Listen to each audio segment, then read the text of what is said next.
Presko. Ayan, kita-kita naman. Sarap ng tulog ni Ice. Ice. Diba? Yung lipad ng balahibo niya. Ice. Sarap ba matulog? Diba? Yung lakas ng hangin niya. Number 1 pa lang po yan.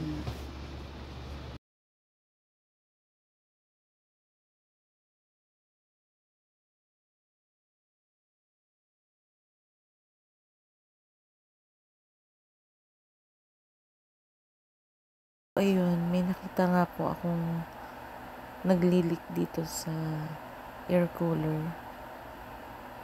Ayan, meron siya. Gumagapang siya dyan. So, ang gagawin ko ngayon, subukan ko siyang linisin.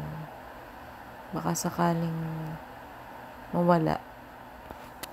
So, linisin muna natin siya. Then, try natin kung mawawala yung pinaka-leak niya.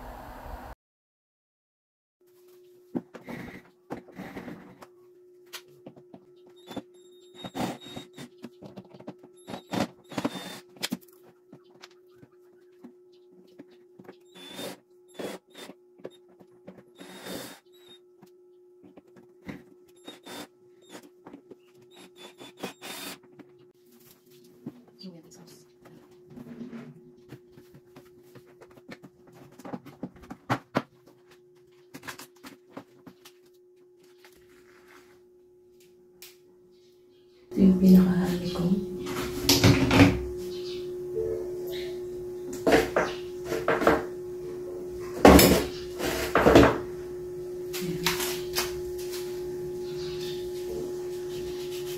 Mukha siyang papel. Hindi pa siya madumi.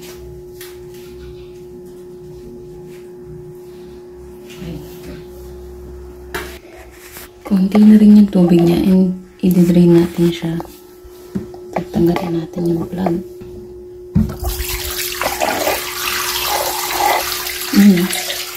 Dapat siguro alaga lang sa linis. Alaga lang natin siya sa linis.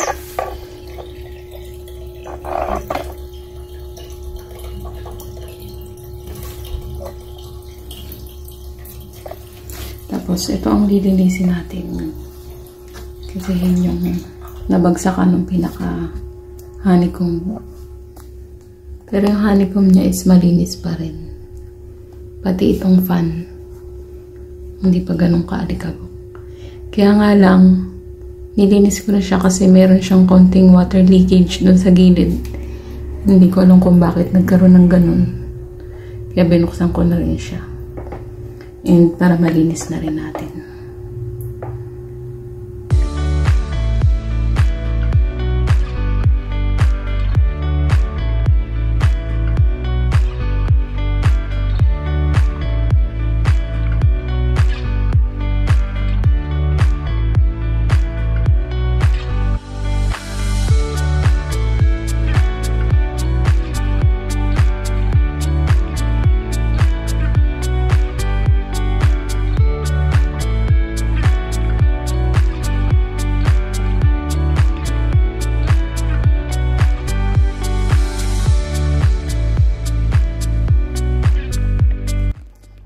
After natin kuskusan, syempre babanlawan natin. And para mula sa taas, bababa. Para bumagsak yung tubig niya all the way dun sa baba. Babanlawan na natin. Ingatan lang mabasa yung pinaka-digital part na yun. Kasi ito nababasa naman talaga.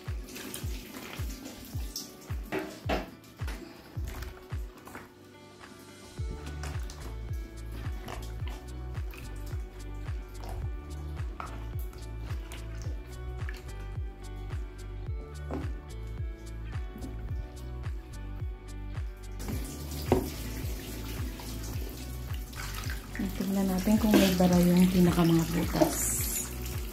Ayan, yung pinagbabagsakan ng tubig kung may bara.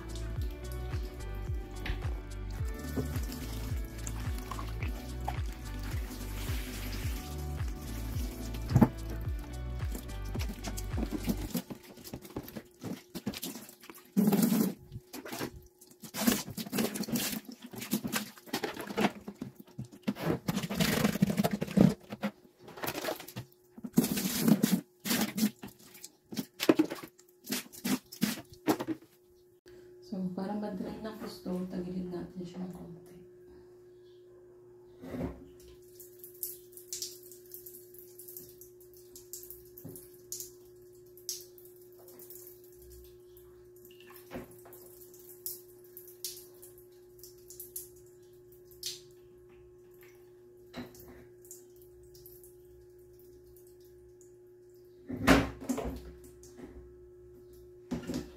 Punasan na natin.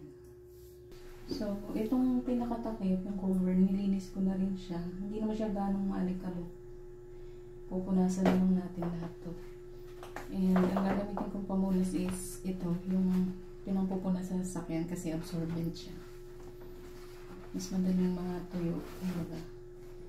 Punasan na lang natin. Ito rin, meron ako ditong disposable napkin. Reusable disposable napkin. Yung pinaka-blade, punasan na lang din natin. Hindi pa naman siya nag-accumulate ng maraming alikabok kasi 1 week use pa lang naman po ito. Ayan.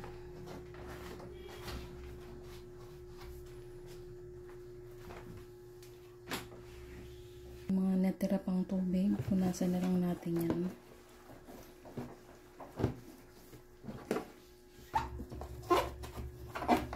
Ito yung ginamit ko sa singit-singit kasi nakapal yung isang pamunas.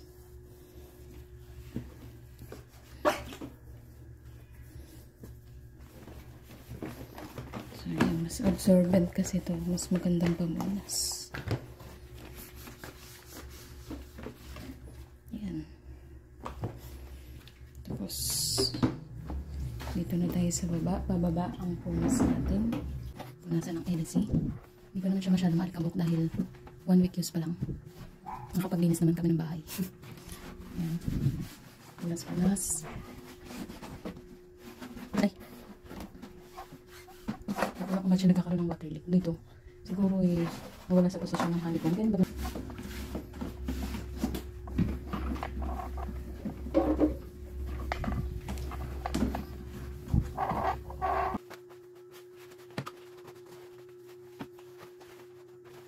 Yung walang expose ang nakabit dito. Walang bago tanggal. And i-airway pa rin bago siya. Tapos ang testing ulit. So, ilalagay natin itong cover. Ayan. So, baba. Tapos.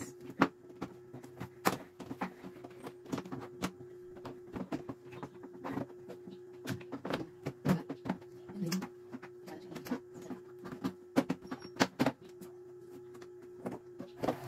O, diba? Napansin nyo na po ba kung ano yung mali? Hirap na hirap pa ako ikabit yan. Tapos, ayan. I-screw ko na siya. So, tignan natin ano mangyayari. O, diba? Na-screw ko na. Ang galing. O, tapos, nakalimutan mo ilagay ito. Okay, ulit tayo. Unscrew ulit. Ito na talaga. Bali, kabit na natin tong honeycomb. Yan. Yung honeycomb natin, malinis pa yan. Ano yun?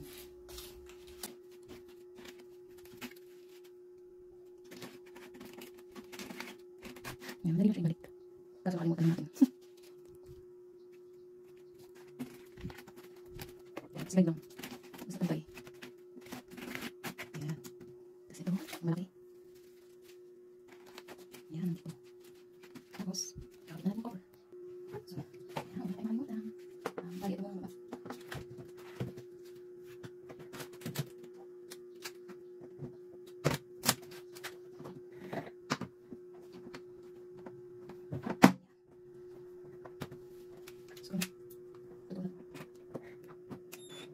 after cleaning, lagyan na natin siya ng water. 1 galon lang muna ilalagay ko.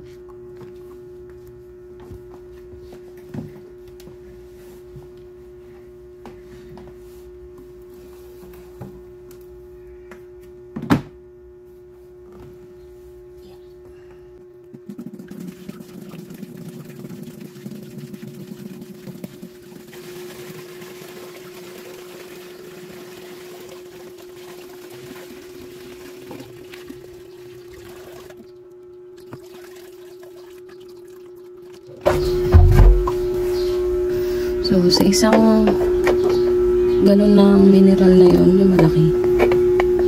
Ayan.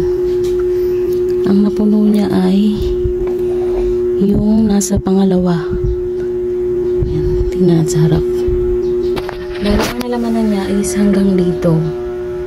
So, kulang 2 galong-galon, 2 bilog na galon ang laman nito. Kasi ito yung napunan niya. Ito yung napunan niya. Bali, 2 galon para mapuno. Ito lang po ang hindi ko gusto dito sa X100R kasi hindi po makita dito sa labas. Hindi aninag yung tubig dito. Ang ginagawa ko yung sinisilip ko siya dun sa loob. Yan, yun lang hindi ko nagustuhan dito. Mahirap makita yung water gauge niya. So, yan. Testingin natin maya-maya. I-air dry muna natin siya. So, yan. After cleaning, try na natin kung gagana. Kung gagana pa.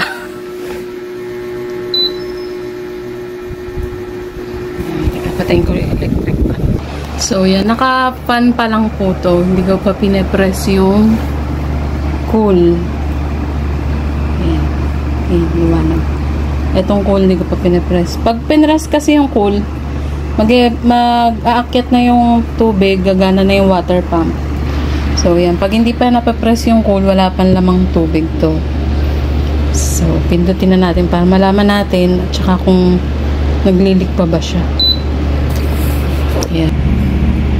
So, ayan. Ayan. Umaagos na yung tubig. Pababa dun sa honeycomb. Close na natin to. Dito kasi siya naglilik kanina. Dito sa sana wala nang leak. Natin. Ayan, bumababa na yung tubig dun sa pinaka-honeycomb. Magana pa naman after cleaning. Sweet.